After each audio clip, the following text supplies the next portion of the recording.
My brother made my life hell. Later, I found out he got my wife pregnant, and our son wasn't mine. Now he's crawling back after our parents disowned him and left me their $2 million inheritance. I have a younger brother, Caleb, who has absolutely despised me all my life. If you are wondering if maybe it was out of jealousy, well, you are wrong. I wasn't the favored child who also he had nothing to feel jealous about. Let me give you some context. My mom has always pampered my younger brother. He was the golden child in our family. Mom would make his meals, do his laundry, and even ask me to assist with his schoolwork. I was expected to help out just because he's family, but the same courtesy was never extended to me. I came to accept it as I was quite independent. Perhaps it was partly my fault for accommodating his wants and needs without reciprocation. He never lent a hand when I needed it and only reached out to me when he wanted something from me. I was a quiet, introverted kid who liked to study and keep to myself, while he was exactly like our dad, raw and loud. I also tend to be straightforward and honest, not sugarcoating things and saying it like it is. I believe my mother might have developed some negative perception of me as a result of my childhood. As a result, he was everyone's favorite in our family. I didn't mind that when we were growing up. The trouble arose when he found a way to sort of bully me or mock me for being different from him. He would mock me for my height or the fact that I wore glasses. He would sneak into my room and try to read my diary so that he could complain to my mom about anything that I had written. I would yell at him and complain to my parents about him invading my privacy, but they would laugh it off, telling me it was not a big deal. He did more terrible things like nearly breaking my glasses and putting nasty things in my food. He even once put little stones in my cereal, but luckily, I found them before they could have hurt my teeth. I told my mom, but she brushed it off, saying, "This is how brothers bond." Every time we would fight, Caleb would insult me, knowingly focusing on all my insecurities. He and I went to the same school, so he was aware that I was being bullied by a couple of kids. He would show support to those kids instead of supporting me. He would join them in calling me names like the ugly loser or hairy monkey, and encouraging the bullies to physically harm me because, according to him, I was just a big failure. Another time we had a fight about something G can't remember what, but it was probably something silly, and at the end of the fight, he told me to kill myself. Other insults I could brush off easily, but that one really hurt because I was struggling with my mental health during that time. I'm doing better now. It just sucked to hear that my own brother wanted me to die. Since Dad was often at work and Mom didn't seem to care much, she even scolded me once, claiming it was my fault for playing and irritating him. Things got progressively worse. There was a time he attempted to burn my hair when we were in high school, and shockingly, Mom sided with him, insisting he was just playing. Who plays like that? Serious L. Fortunately, Dad eventually took my side and pointed out that they had some serious issues. He threatened to call the police on Caleb. This was an eye-opening moment for my brother because, until then, he had never been reprimanded for any of his actions. He was really taken aback, and my dad continued to tell him how enough was enough and that he needed to start respecting his older brother. Later, Dad came into my room and talked to me. I had never expected my dad to support me because he always told Caleb while he was growing up how similar both of them were, which was true. Dad told me that he had patiently waited for years for Caleb to grow up, thinking maybe he was just being an immature kid, but he was slowly starting to realize that Caleb was becoming a big bully.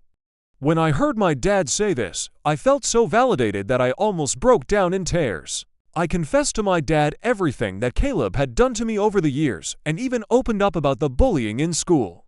My dad was shocked that I was going through so much.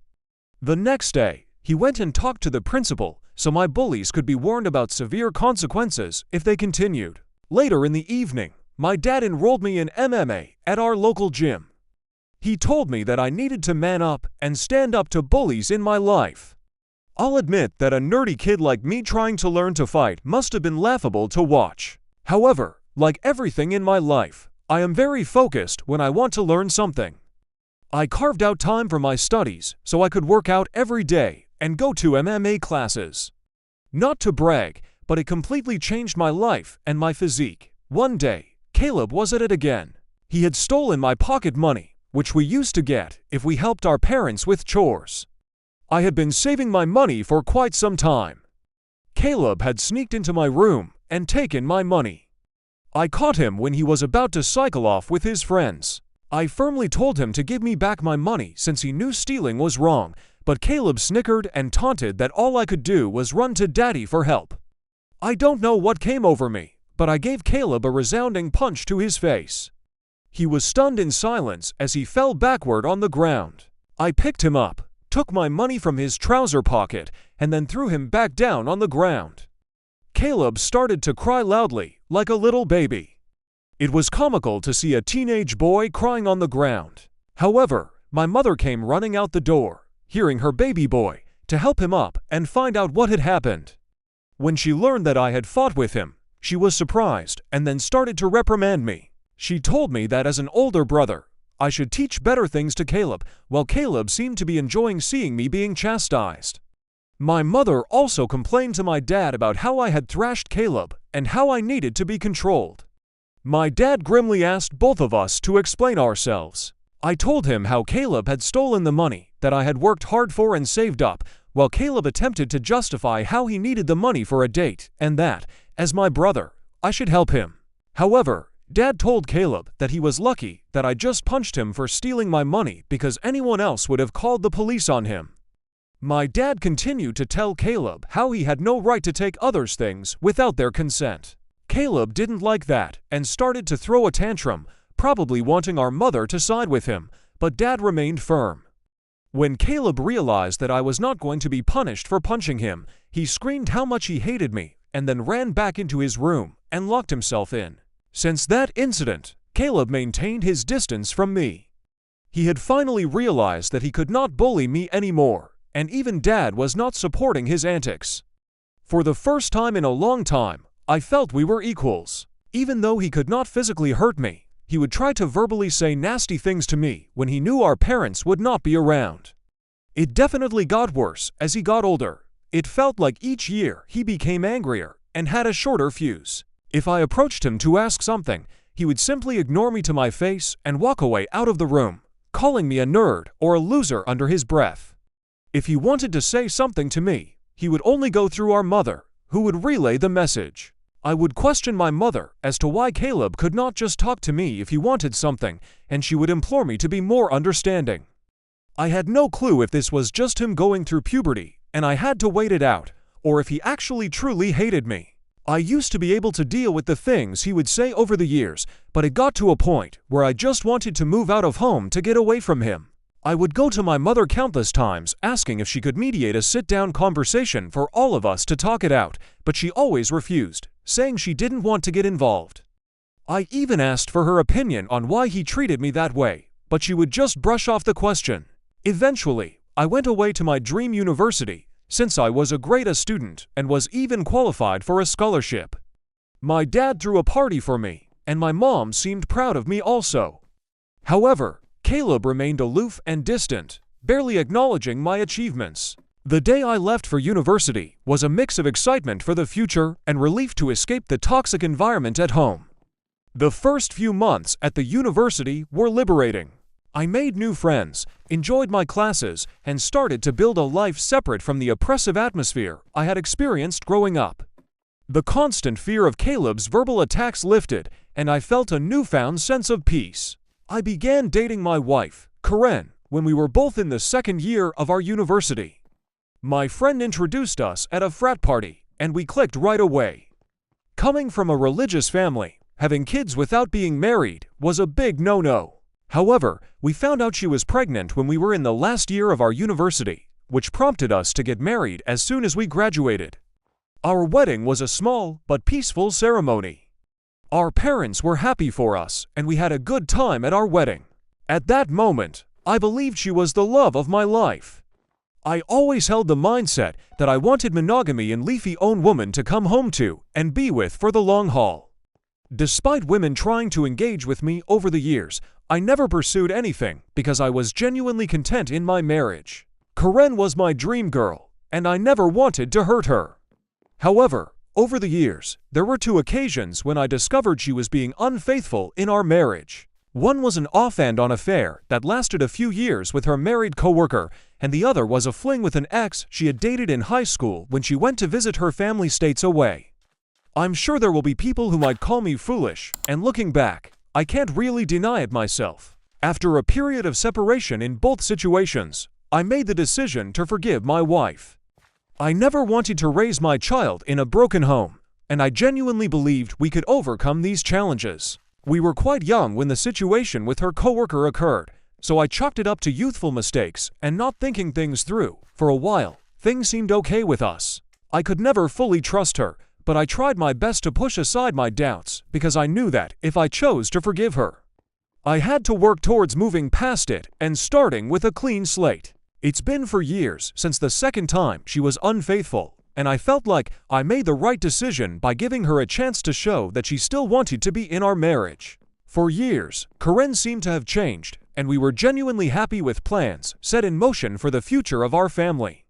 However, 3 months ago, my reality was once again shattered by yet another incident, which, in my mind, was far worse than the others. When she revealed that she had been sleeping with someone for quite some time, and suggested that our son might not even be mine, hearing her words, I felt like the ground had been pulled out from under me. A mix of shock, betrayal, and disbelief overwhelmed me. I struggled to comprehend the enormity of what she had just disclosed. In a daze, I managed to ask her why she had kept such a significant secret and how she could have done something so devastating. Her reaction was a cold and indifferent demeanor.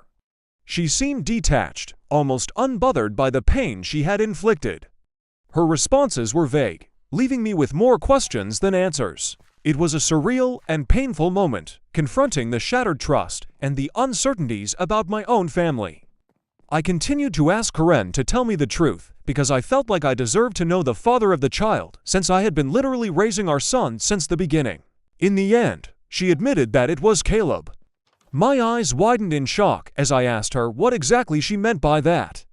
This is when Karen told me how she and Caleb had become friends back when I had introduced Karen to my family, and she had stayed with us for Thanksgiving up until New Year's. I remember Caleb, who was usually cold to me, was quite polite and warm towards her. I was glad since I did not want to make Karen feel unwelcome. She wanted to be accepted into my family, so she would spend significant time hanging out with my mom whenever she could. She noticed that Caleb and I were not that close and questioned me about it. I finally opened up to her about my childhood equation with Caleb and told her how we might never be able to repair our relationship since he never could move past his feelings. Karen understood. However, she started to include Caleb whenever we would go out, perhaps hoping that both of us would warm up to each other. If we were going to watch a movie, she would invite Caleb, and then we would have to watch whatever movie Caleb wanted to watch. I guess during this time, Caleb and I did talk a few words here and there, which was a significant improvement compared to how he had been giving me the silent treatment for years. I do remember Karen and Caleb would hang out and play video games together, but I never thought much about it. Karen told me how one day Caleb opened up to her about his struggles and his recent breakup with his then ex-girlfriend. He seemed so vulnerable with her, and they struck up a friendship. She said how he would sometimes harmlessly flirt with her when I was not around, and apparently, one thing led to another, and she could not control herself anymore. I closed my eyes as the vision of my wife and brother sleeping together almost made me puke. She told me how guilty she felt after that and ran away from him. After that, she decided to go back home, which was true because my girlfriend had abruptly told me how she wanted to go back home when I thought she would be spending New Year's with me. I tried to convince her to stay, but she was adamant that she had to go. After the holidays, when we met in college once our classes resumed, she was back to her usual cheerful self, so I never questioned anything. 2 weeks after that, we found out that she was pregnant. Now Karen told me that she had no idea whether it was really my child or Caleb's, and she had no way to find proof. Because I was already stepping up, she knew out of the two, I was a more dependable brother, so she decided to stay with me, and this is why we got married. I felt like my whole world was crashing down around me. The son I had loved and spent countless hours with may not even be mine. I questioned her if she had been sleeping with Caleb in the present times, and she nodded slowly. Karen told me how she and Caleb had always stayed in touch because their chemistry was undeniable. They would sneak off to hotels when she would lie to me that she was working overtime. She told me how half of her business trips were just romantic getaways with him. I asked Karen why she would even be married to me if she really wanted my brother, but Karen told me how she did not want to be the one to break off a marriage, and seeing how I was such a wonderful father to our son, she had stayed with me all this while. In her words, she had made a mistake, and she didn't know when to stop.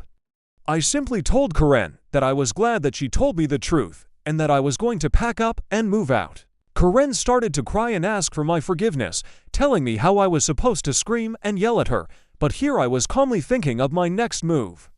I remained quiet while I walked to my cupboard and started packing some of my clothes into my suitcase.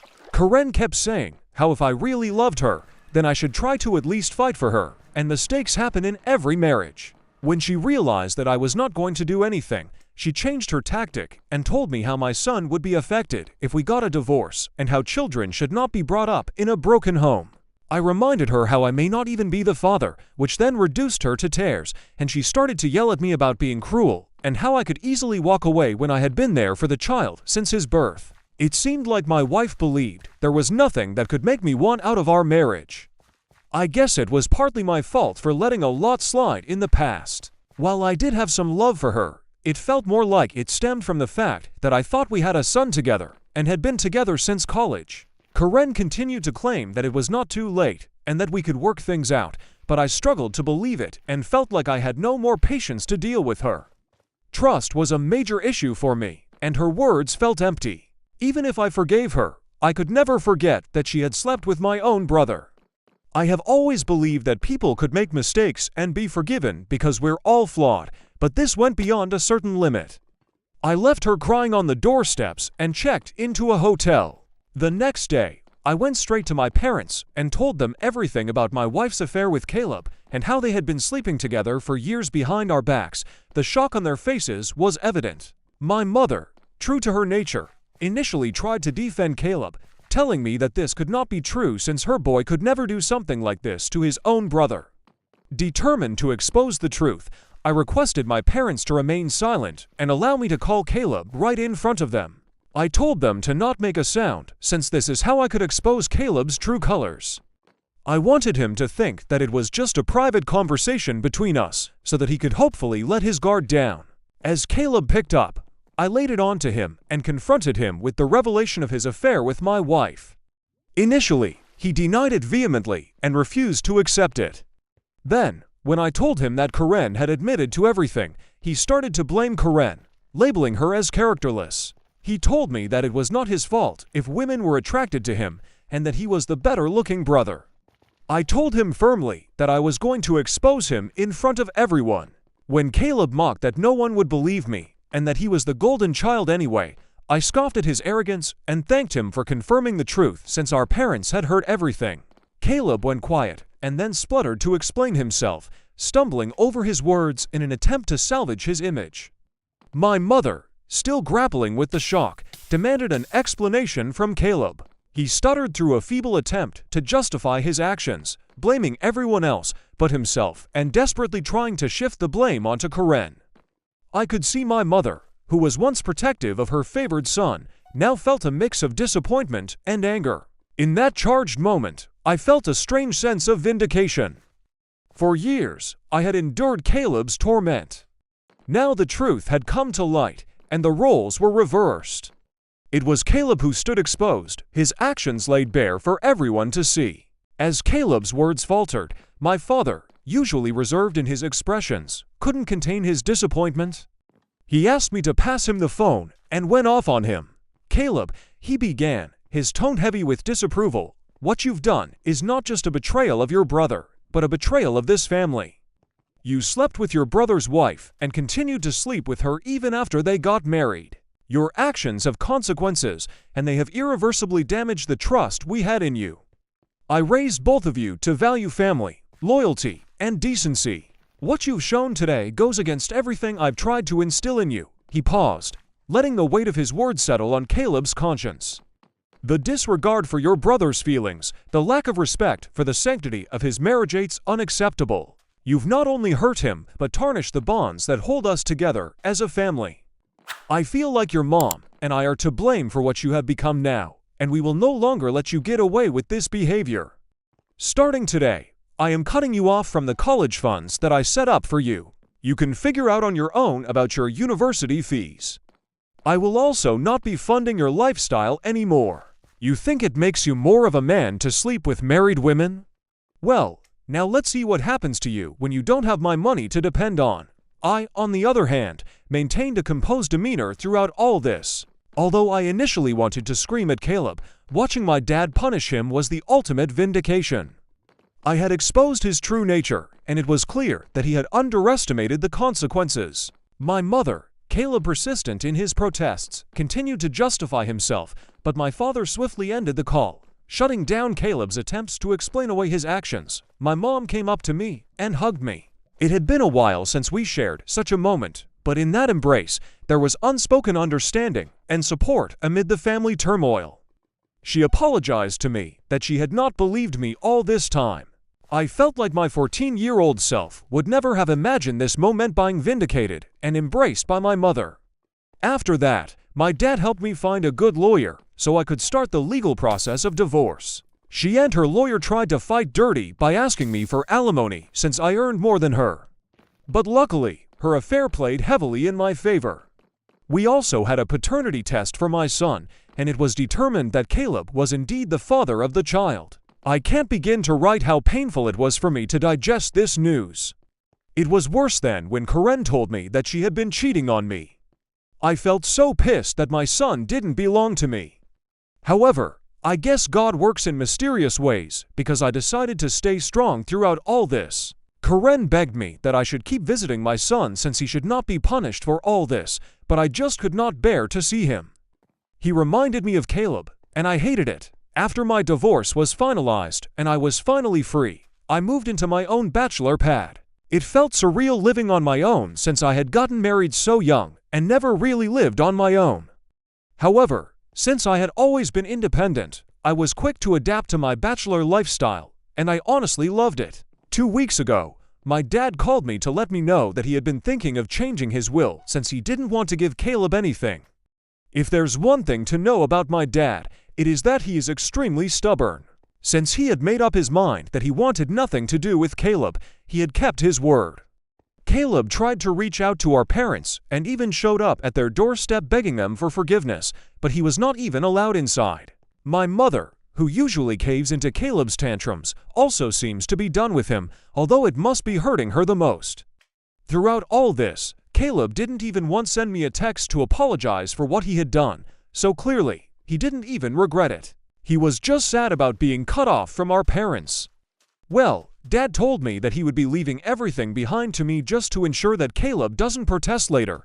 He would be leaving him with only $1. My eyes widened in shock as my dad had worked really hard his whole life, including his assets, retirement fund, and life insurance. It would come up to almost $2 million. The only clause in his will was that if my dad passed away before my mom, she would continue to live in their house even though the ownership would go to my name. Of course, I didn't mind this since I would want to take care of my mom until her last days. I don't know how, but Caleb found out about all this. Since he can't reach my parents, he called me yesterday trying to mend things between us. He told me how he had been having trouble keeping up with college and that after Karen had found out about the paternity of the child, she had been pestering him about child support. He told me that he had no money and was looking for part-time jobs yet could not find anything. He begged me to talk to our family so we could start fresh since he really needed my help. I started to laugh in his face and told him that I was so done with him and that he should have thought about all this before sleeping with my wife and getting her pregnant. Caleb started to argue that I was being unfair and that she was to blame. Also, to which I agreed and reminded him how I did divorce her. Now she was his responsibility, so he should not be calling me complaining about her or her child since this was the consequence of his own actions. Caleb started to raise his voice, but I cut him off and reminded him that he was no longer the favored child in the family, but the black sheep who slept with his own brother's wife. Caleb started to cry at this point and told me how everyone had been on him, including our grandparents and relatives, which was true. But this was no longer my concern. I told him that we were done, and to never call me again since I was no longer his brother. Since then, I've been replaying the conversation over and over in my head. Although I hate my brother, I had never heard him cry, at least not since we grew up. I won't lie, but it did hurt me a bit that he was this helpless. So I guess I'm here to ask if I should talk to our parents about him, or if I would be in the wrong if I don't update. Hi everyone, a lot of you have been asking me as to why I am no longer in contact with my son Henry, and some of you have also called me cruel. Well, I am sorry to say this, but I don't feel comfortable raising another man's child. This is not a stepson scenario.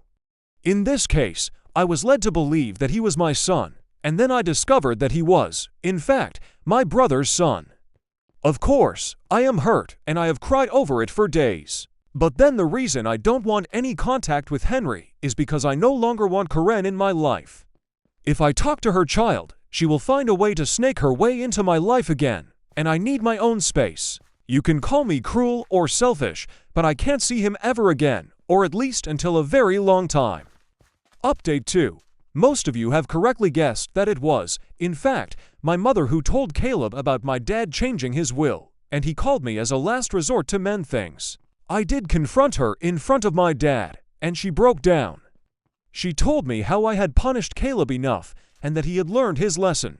My dad firmly told my mother that if she felt what Caleb did was forgivable, then he could no longer stay married to her since he could never forgive him for this betrayal. His threat seemed to shut my mother up. My dad made it clear to her that if she ever talked with Caleb and we found out, then she could pack her bags and just leave him. Like I said, my dad is a very stubborn guy. Hopefully, my mother will learn from her mistakes. Update 3. I reread it. It's been 5 months since my last update. My relationship with my parents has improved in the last couple of months. My dad and I go golfing every weekend, and he behaves with me more like a buddy than my own father. My mother, even though she misses Caleb, has stayed away from him. The last I heard about Caleb was from my cousin, who told me how Caleb had been asking everyone for money and, in the end, had to drop out of college when he could not afford to pay his fees anymore.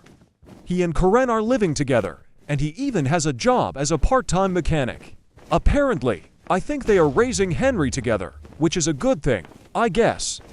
I never bring up Caleb in my discussions with my parents, and neither do they. For everyone asking, I am doing quite well. I was promoted at my job 2 months ago, so my salary has improved significantly.